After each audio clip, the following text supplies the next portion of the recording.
Hola, hola, les habla Amy Molina y represento la sección 6 del tercer año de Medicina de la Universidad Nacional Experimental Rómulo Gallegos.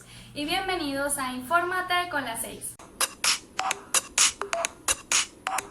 En esta ocasión me dirijo a ustedes para abordar un tema de gran importancia para un país como lo es el Poder Judicial y el Sistema Judicial, enfatizándonos en los artículos 256, 257, 258 y 259 de la Constitución de la República Bolivariana de Venezuela, en donde dicho libro será la base y el fundamento para el desarrollo del tema.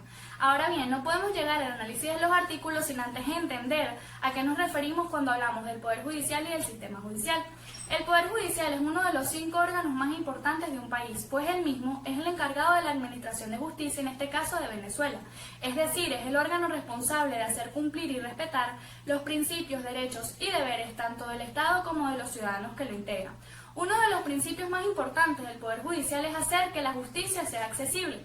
Por lo tanto, el mismo está conformado por una serie de órganos o instituciones que en conjunto forman lo que se conoce como sistema judicial. Con el fin de cumplir el principio de accesibilidad, ese sistema judicial se extiende a todo el territorio venezolano y se organiza de la siguiente manera.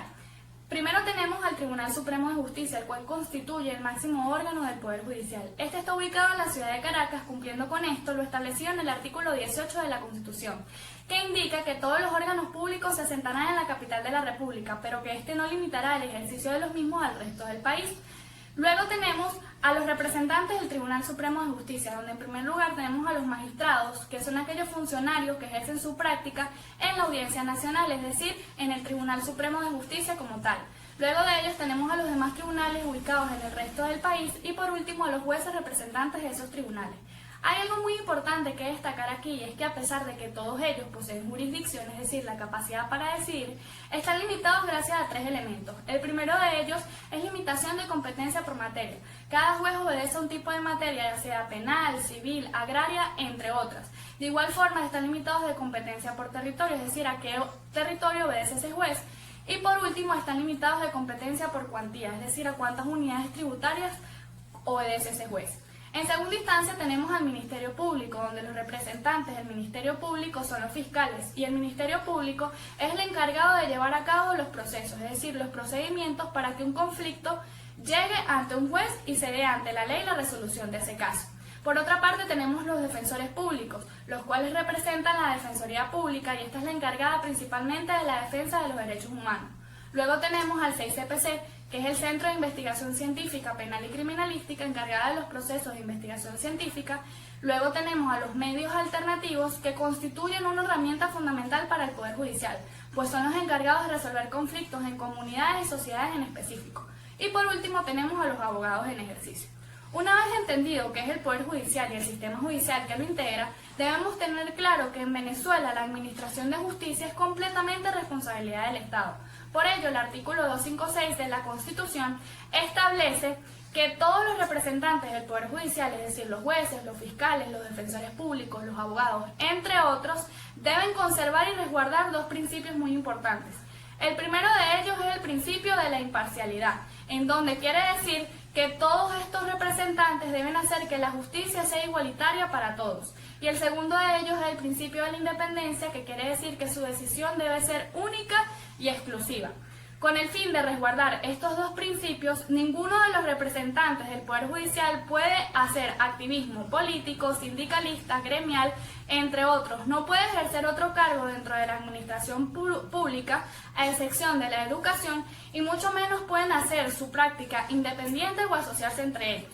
Esto es tan importante que se establece la ley del Estatuto de la Función Pública, donde todos estos representantes se rigen por esa ley para saber cuál es su función en específico. Y de igual forma existe el Código de la Ética, que son las consecuencias para cuando esos representantes faltan a la ley. Luego, si el Estado ya dijo que la justicia es su prioridad, por eso se establece el artículo 257, porque el Estado de igual forma debe establecer cómo se llega a ella. Y el artículo 257 de la Constitución establece que los procesos constituyen la principal herramienta para llegar a la justicia. Los procesos no son más que el conjunto de acciones que realizan las personas por su acción a la justicia para que un problema que se les presente sea resuelto ante un juez o ante un tribunal. Estos procesos deben ser rápidos y eficaces y de igual forma deben cumplir con 3 requisitos, que sean oral, breves y públicos. Hay algo muy importante que destacar aquí en este artículo y es la parte que dice que no se puede sacrificar la ley por formalidades de elementos no esenciales. ¿Qué quiere decir esto?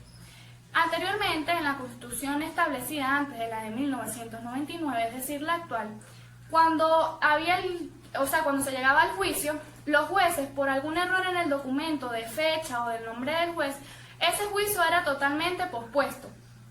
Pero la Constitución de 1999 estableció que con el fin de hacer mayor funcionalidad en la justicia y de que se cumpla, que el proceso sea rápido y eficaz, eliminó esta ley y estableció la ley de simplificación de los procesos, donde según la materia sea simplificación de los procesos civiles, simplificación de los procesos penales, entre otros, establece cómo se lleva a cabo el proceso. Ahora sí, algo muy importante que sería ya un elemento de formalidad por el que se puede posponer el juicio es que si hay el reclamo de una propiedad y la dirección de la propiedad está mal, ya sí se tendría que posponer el mismo. De igual forma, si el Estado establece ya la medida para llegar a la justicia y dice que dicha justicia debe ser accesible, debe ser rápida, debe ser eficaz, debe garantizar que en cualquier lugar del territorio, por muy remoto y rural que sea, la justicia debe cumplirse. Por lo tanto, el artículo 258 establece a los jueces de paz y de justicia, o mejor conocido como los prefectos.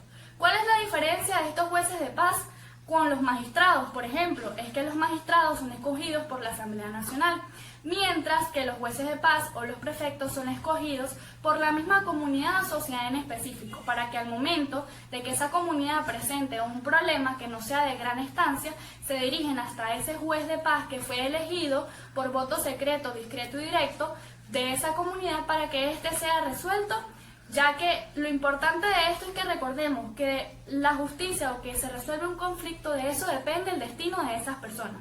Por eso es muy importante que ésta llegue a todos lados y que se produzca de manera rápida. Por último, hay algo muy importante que saber y es que el Poder Judicial no solo obedece a materia penal, sino también administrativa. Así que si el Estado garantiza que un ciudadano pueda defender sus derechos ante otro que esté irrumpiendo la ley y le está causando algún perjuicio a él, de igual forma el Estado debe garantizar que en caso de que la administración pública dañe o cause un perjuicio ante ese ciudadano, el mismo pueda reclamarle al Estado. Por esto se crea el artículo 259 de la Constitución, el cual establece la jurisdicción contencioso administrativa, pero delega que cuando haya un problema de este tipo, la persona o el ciudadano debe dirigirse completamente al Tribunal Supremo de Justicia o a los demás tribunales que estén delegados por la ley para esa materia contenciosa administrativa. ¿Qué quiere decir esto? Que, por ejemplo, a ti te despidieron del trabajo y tú no estás de acuerdo con eso. Tú vas al Tribunal Supremo de Justicia, a uno de esos tribunales, y das las razones por las que no estás de acuerdo y tienes derecho a delegar por eso. Y si el Estado afirma de que tú tenías la razón, él tiene el derecho o tiene el deber de devolverte tu trabajo y todo lo que tú estás exigiendo, siempre y cuando esté dentro de la ley. Con esto terminaríamos lo que hablaríamos el día de hoy. Hasta la próxima.